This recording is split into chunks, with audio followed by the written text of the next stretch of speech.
네, 대관 업무라는 게 있습니다. 좋게 말하면 대기업이 정부 그리고 국회 창구 역할을 하면서 로비하거나 또는 뭐 이게 불법이든 편법이든 로비를 받아주는 업무를 뜻합니다. 제가 시점은 정확히 말씀드리지 못합니다.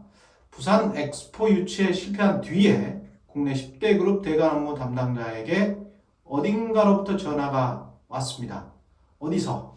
저기서, 저 높은 곳에서 10대 대기업 총수 또는 총수급 2세들과 이번 주 수요일에 점심을 먹고 싶다라는 연락이었습니다. 왜? 부산 엑스포 유치 실패를 만회하기 위해서 부산의 대대적인 투자 또는 과거에 약속했던 투자라도 새로운 투자처럼 보이게 하는 그런 발표를 하고 싶은 용산의 눈치였다는 것이죠. 이 사람들은 엑스포 유치 때도 국제적인 어떤 치밀한 유치 전략은 별로 없이 떴다방처럼 우왕좌왕 국내 민심 흔들기 위해서 정치적인 행동만 하는 것 같더니 실패하고 나서도 마찬가지인가?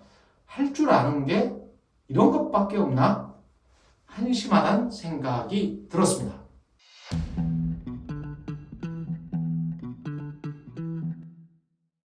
네, 타이틀 기타 소리 좋죠? 예, 저도 이 기타 소리 참 좋습니다. 둥두두둥. 예. 방금 제가 오프닝에서 말씀드렸던 그 이야기는 어떤 특정 시점에 물론 엑스포 유치가 실패한 다음이죠. 누군가가 10대 대그룹 대관 업무 담당자와 골프를 치다가 급히 전화를 받는 것을 보고 그 뒤에 이야기를 들은 소식입니다. 그래서 수요일 점심, 이번 주 수요일 점심에 10대 대기업 총수들이 모여서 부산 투자, 국내 투자 이야기를 하는지 안 하는지 좀 지켜봐 주시고요. 물론 뭐 최경영 TV를 혹시 보고 그 일정이 늦춰지거나 취소될 수는 있기는 합니다만 이게 어떤 의미냐면 두 가지 의미인 것 같아요. 기본적으로는 이게 자유주의 자본주의인가라는 윤석열 대통령이 그렇게 이야기했던 자유주의적 자본주의인가 아니면 국가가 정부가 기업들에게 자신의 정치적 실패를 경제적 부담으로 떠넘기는 행위인가 마치 중국의 시진핑처럼 어떤 국가 자본주의를 지금 공산당 자본주의 같은 그런 모습 그런 행태를 보이고 있는 것이 아닌가 사회 곳곳에서 이런 현상들이 목도되는데 혹시 그런 것이 아닌가라고 의심이 들고요. 두 번째는 만약에 문재인 정부 때 이런 정보가 언론사 기자 또는 저 같은 1인 독립 기자들에게 알려졌다면 어떤 보도를 했을까요? 자유민주주의 망친다. 이게 자본주의냐? 정치권이 팔 비틀어서 투자하면 그게 기업들에게 좋을 것이냐?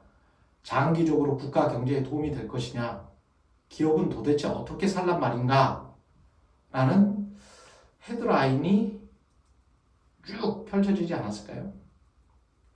지금 부동산 시장도 비슷한 상황입니다.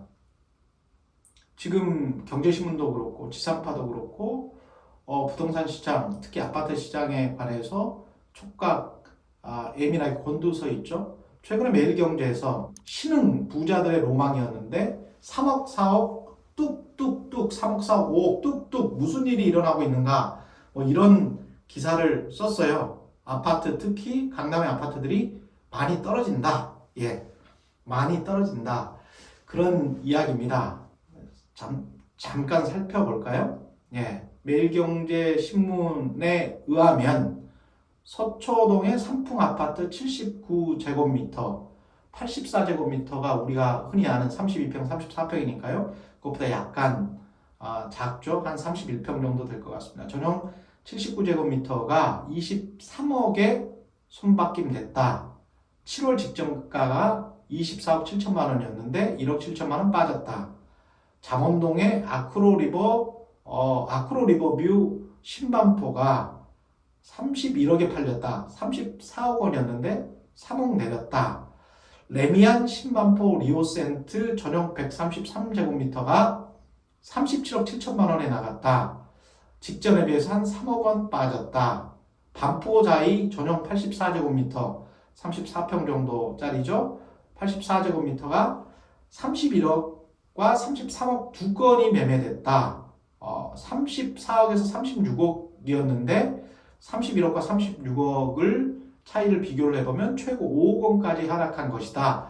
이런 보도를 내놓고 있습니다. 어제 MBC 뉴스 데스크도 비슷한 내용이 나갔어요. 예. 부동산 시장이 빠르게 얼어붙고 있습니다.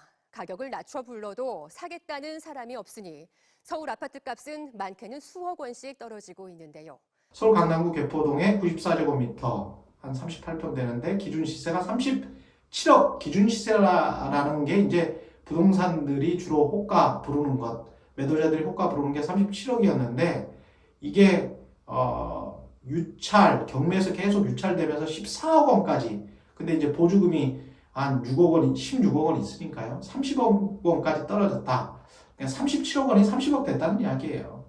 그러면서 30억 원의 경매도 안 나가고 33억 5천까지는 일반적인 매물이 지금 있는 상황이다라는 것을 이야기를 하고 있습니다.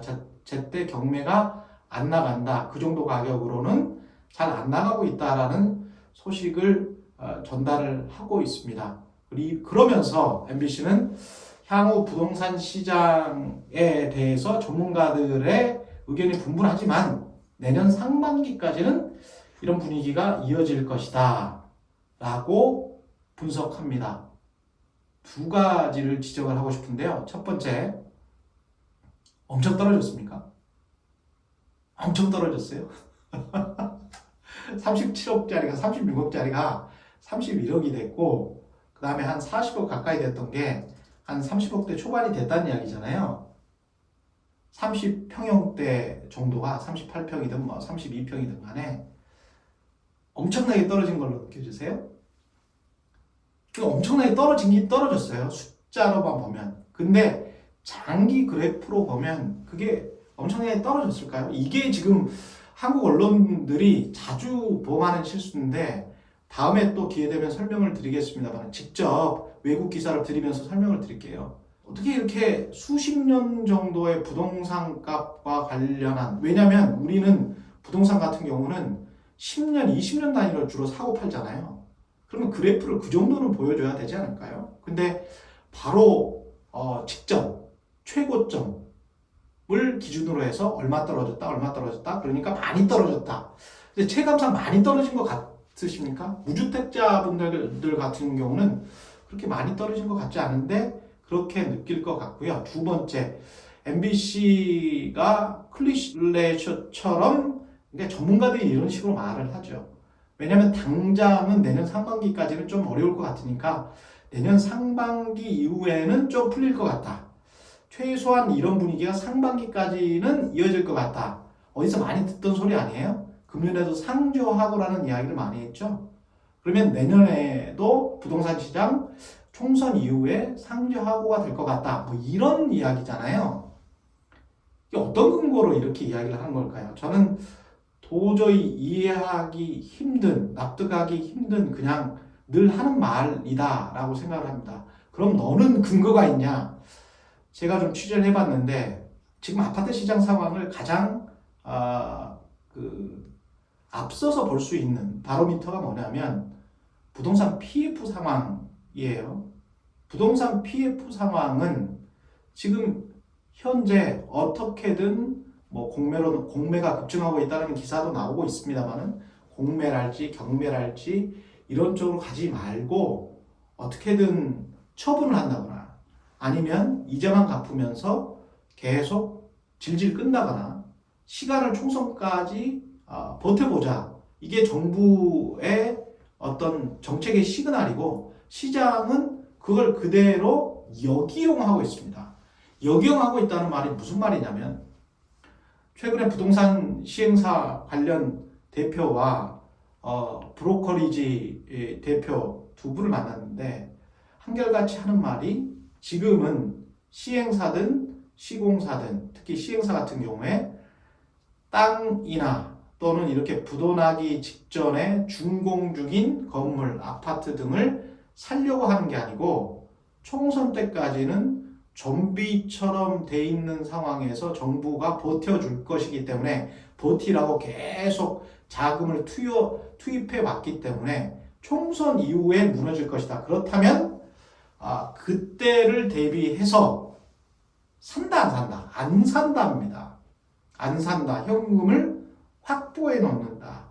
이게 현금 지난해만 현금 한 1조 5천억 정도 현금성 자산이 있는 시행사 대표의 이야기고요. 최근의 상황을 가장 잘 묘사했던 한 브로커리지 대표는 이런 이야기를 하더라고요. 최근에 수도권에 어떤 지역, 제가 특정 지역은 말씀드리지는 못하겠습니다.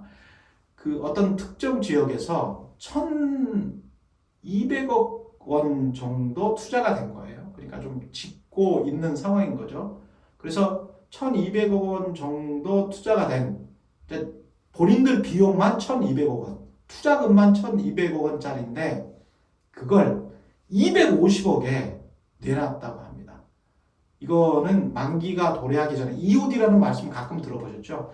기한이익 상실이라고 해서 부도가 날 것 같으니까 채권을 그나마라도 빨리 회수하기 위해서 야 이거 빨리 팔아야 되겠어. 그래서 시행사들이나 조합이나 이 땅을 가진 주인들에게 이거 우리는 팔 거야. 더 이상 투자는 못해. 잘못하면 크게 묶이겠어. 더 크게 돈이 묶이면 우리는 안 돼. 더 투자는 못해. 이거 빨리 팔 거야. 그래서 1,200억 원짜리를 250억 원에 거의 10분의 1까지는 안 됩니다만 8분의 1 가격에 그냥 내놔버린 거죠. 근데 팔렸다 안 팔렸다? 팔렸다 안 팔렸다? 1,200억 원짜리를 250억 원에 내놨는데 서울 수도권 주변입니다. 서울과 아주 가까운 지역이에요. 안 팔렸다는 거예요. 이게 의미하는 게 뭐다? 다시 그 전에 시행사 대표 1조 5천억 정도의 현금성 자산을 가지고 있는 시행사 대표가 지금은 기다려야 될 타이밍이다. 절대 들어가지 않는다. 더 싸질 수 있다는 걸 기다린다는 거죠. 부동산 PF를 지금 황급하게 막고 있기 때문에 정치적인 이유로 총선 때까지 막고 있는 기이한 중국적 자본주의 상황이 계속되고 있기 때문에 이때는 안 들어간다는 거예요. 자본주의는 이렇게 작동을 하는 겁니다. 그래서 절대 안 들어가는 거예요. 그러면 이런 상황이 우리 집값에 어떤 함의가 있을까요? 유의미한 변화의 시기는 오히려 총선 이후입니다. 오히려 그냥 상투적으로 상저하고다. 내년에는 하반기 때 좀 좋아질 거야. 경제는 좋아질 수도 있겠죠. 조금. 그게 수치는 그럴 수 있어요. 그런데 부동산 PF는 꽉꽉 밟아놨었기 때문에 이게 그렇게 바로 그냥 좋아진다? 해결이 안 된 상황에서 금리 인하만 되면 되는 거 아닙니까? 라고 질문하실 수 있는데 금리 인하와 관련해서도 제가 국내의 기이한 보도들과 세계 유수의 경제신문들의 정확한 보도들을 비교해서 추후 말씀드리겠습니다. 금리가 인하가 되더라도 어떤 나라가 급속하게 인하시킬 수 있고 우리나라는 어떤 정도의 수준인지를 보셔야 되는 겁니다. 우리가 금리를 올렸습니까? 그동안에? 예, 여기까지만 말씀드리고요. 외신 한 가지만 더 전달해 드릴게요. 파이낸셜 한 가지만 더 아니고 오늘은 외신이 하나밖에 없었구나. 오늘은 외신이 하나밖에 없네요. 예, 파이낸셜 타임즈가 최근에 이런 보도를 했습니다. 이틀 전 보도인데 중국에서 들려오는 소식이 중국의 코로나 이후 개인 파산 신용불량자가 최대치로 늘었다. 2020년 이후에 최대치 854만 명으로 늘었다는 겁니다. 854만 명. 이 숫자가 어느 정도의 숫자냐? 대부분 854만 명의 개인 파산자, 신용불량자들은 법원에서 신용불량자, 개인 파산자로 선고받은 사람들이에요. 이 파이낸셜 타임즈의 보도에 의하면 그렇습니다. 이 사람들은 18살에서 59세 사이 한참 경제활동 인구죠. 그리고 그 경제활동, 중국의 경제활동 인구 성인의 1%에 해당되는 것이 854만 명이고, 이게 한참 코로나 초기 때 사람들이 다 뭐 어떻게 공장에 나가지도 못하잖아요. 코로나 때문에 다 실직자 되고 힘들어져서 락다운 당했었을 코로나 2020년 초기 때 중국의 개인 파산자, 신용불량자가 몇 명이었는가? 570만 명. 570만 명밖에 안 됐었는데 지금 854만 명으로 늘어났다. 그리고 이런 중국 경제가 살아날 것인가? 구조적으로 파이낸셜 타임즈는 이 개인 파산자들을 그러면 어떻게 생존시켜서 부활시켜가지고 어떤 자본주의에 본인들의 경제 성장에 다시 이바지하게끔 해야 되는데, 이렇게 낙후된 자본주의, 국가 자본주의, 국가가 아주 강하게 작동하는, 뒤에서 작동하는 자본주의는 우리가 과거에 그랬듯이, 우리는 지금 제도가 약간 신용불량과 관련한 제도가 약간 개선되긴 했습니다만은, 뒤에 혹시나 개인들이 숨겨놓은 자산, 숨겨놓은 돈이 있을지 모르니까 투명성이 보장이 안 된 사회니까요.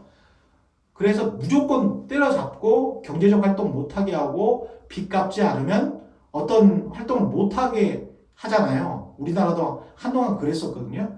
그런데 중국은 지금 현재 그렇습니다. 그래서 어떤 개인 회생제도가, 파산자들의 회생제도가 아직 법적으로 미비하기 때문에 결국 투명성의 문제죠. 예. 정직한 사회적 신뢰가 부족한 자본주의의 문제이기 때문에 중국이 여기에서 단기적으로 해결해 나갈 어떤 법적 제도적 장치는 없다. 예. 그렇다면 자본주의의 국제경제의 큰 사이클에 그대로 노출된 상황에서 그 한파를 중국도 감내하는 수밖에 없다. 그렇다면 우리나라의 내년 경제, 중국이 소비가 움츠러든다면 이런 신용불량자들 문제들을, 그 다음에 한기업, 좀비 기업들도 특히 잘 아시죠? 예, 부동산 쪽에서 굉장히 많이 늘어났었잖아요. 그리고 그거를 계속 억누르고 있다, 한국처럼. 예, 그거는 누구나 다 잘 아실 거예요. 가령 예를 들어서 기업이 이 기업한테 돈을 받을 게 있어요. 거의 부도가 난 기업이에요. 근데 공산당이 개입을 해서 야, 꼭 지금 돈을 받아야 되겠어? 그 원금 꼭 받아야 돼? 그럴 거면 돈을 꼭 받아야 되는 채권자는 이름을 적어. 여기다 이름 적고 돈을 받아. 그거는 나중에 어떤 보복이 있을 수도 있다는 뉘앙스를 줘버리는 거죠. 그게 중국 방식입니다. 한국의 방식과 지금 많이 차이가 나나요? 기업이나 증권사에 계시는 분들 잘 알 것 같습니다. 예. 제가 말씀드리는 것들, 아까 그리고 오프닝에서 말씀드렸던 것은 어디까지가 사실이냐면, 제가 같이 어떤 골프를 쳤던, 대관 담당하는 임원과 골프를 쳤던 어떤 친구에게 들은 이야기니까요. 거기까지는 사실인데 나중에 이 기업 총수 문제와 관련해서 용산이 부인할 수도 있고, 갑이 뭐 아무리 10만이 됐다고 하지만 최경련 TV를 보고 일을 진행시키지 않지는 않겠죠. 하지만 어떤 정치적인 의도로 뭔가를 계속 총선을 앞두고 기업들을 압박하거나 경제를 왜곡시키는 이런 일을 하고 있는 것 아닌가라는 그런 정황과 관련된 소식들은 분명히 들을 수 있다라는 점을 말씀드리고요. 최경영 TV 여기까지 하겠습니다. 내일도 현명한 투표와 투자를 위한 평평한 정보의 운동장 평정을 제공하기 위해서 최선을 다하겠습니다. 시청해 주신 여러분 감사합니다.